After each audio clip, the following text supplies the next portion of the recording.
Cet été rime avec inquiétude pour les plagistes. Les prochaines saisons estivales ne seront plus jamais les mêmes. Ils vont devoir s'adapter à la loi littorale. Pour eux, cette nouvelle mesure est incompréhensible.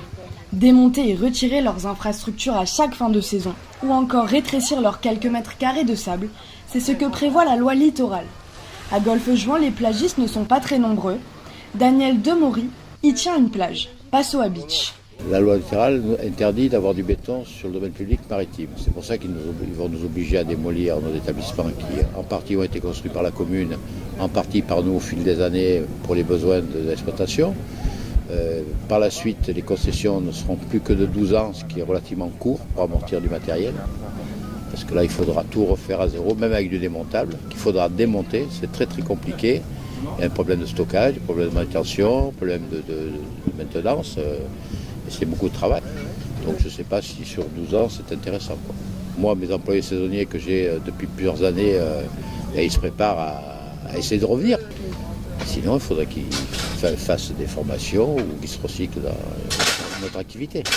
Il est certain qu'en 2018, de toute façon, les plages ne seront pas toutes dans la possibilité d'ouvrir immédiatement, donc ce sera un peu compliqué.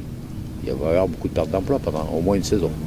On ne connaît pas les prix, on ne connaît pas les redevances, on est dans le vague. Donc pour postuler, pour reprendre un lot de plage, il faut quand même avoir des éléments pour qu'on puisse faire un bilan prévisionnel. Parce qu'il y a beaucoup d'investissements, quoi qu'il en soit. Cette année, Daniel part à la retraite et c'est également la fin de sa concession de plage qu'il tient depuis 30 ans. Sa collaboratrice Brigitte Gauthier souhaiterait la reprendre. Elle y travaille depuis 19 ans. Le problème, elle ne sait pas si ce sera viable par la suite, car elle n'a pas les consignes exactes, ce qui l'empêche d'effectuer des prévisions et d'anticiper de futurs investissements. Mon souhait, ça serait de créer une petite plage avec un mini-club pour enfants, avec du personnel qui puisse surveiller les enfants pour que les parents puissent aller se promener ou aller se baigner. Maintenant, tout ça a un coût et je ne sais absolument pas combien ça va me coûter si je suis acceptée. Je connais ni à l'heure actuelle, à cause de ce fameux cahier des charges, le montant de ce que je dois investir. Donc je le fais à la louche. Je ne connais pas mon droit d'entrée. Je ne sais pas grand-chose encore, à part que je suis pleine d'espoir. Quelque part, je comprends que la loi littorale existe.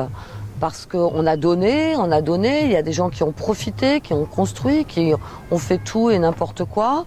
Nous, on reste toujours, on essaie de rester, bon, on a construit effectivement, on essaie de rester dans un côté à la fois esthétique et écologique, hein, pour respecter tout le monde, que ça soit visuel et autres.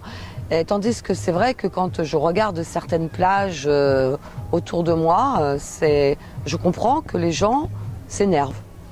Je comprends que les gens disent c'est bien fait pour vous. Tout ça, je le conçois. Si je compare Golfe-Juan, qui est une petite station balnéaire familiale, je pense que ce ne sont pas des plages qui ont abusé de la loi littorale.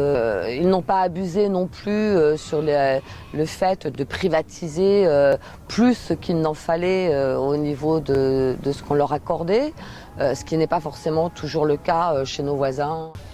L'ignorance de différencier chaque façade maritime crée un sentiment d'injustice. En effet, Golfe-Juan compte 14 plages, ce qui fait peu comparé aux 47 comptées sur Juan-les-Pins. Pourtant, aucun traitement de faveur n'a été accordé pour les petites stations balnéaires. Ils seront pour l'instant tous logés à la même enseigne, sous peine d'amende ou de démolition.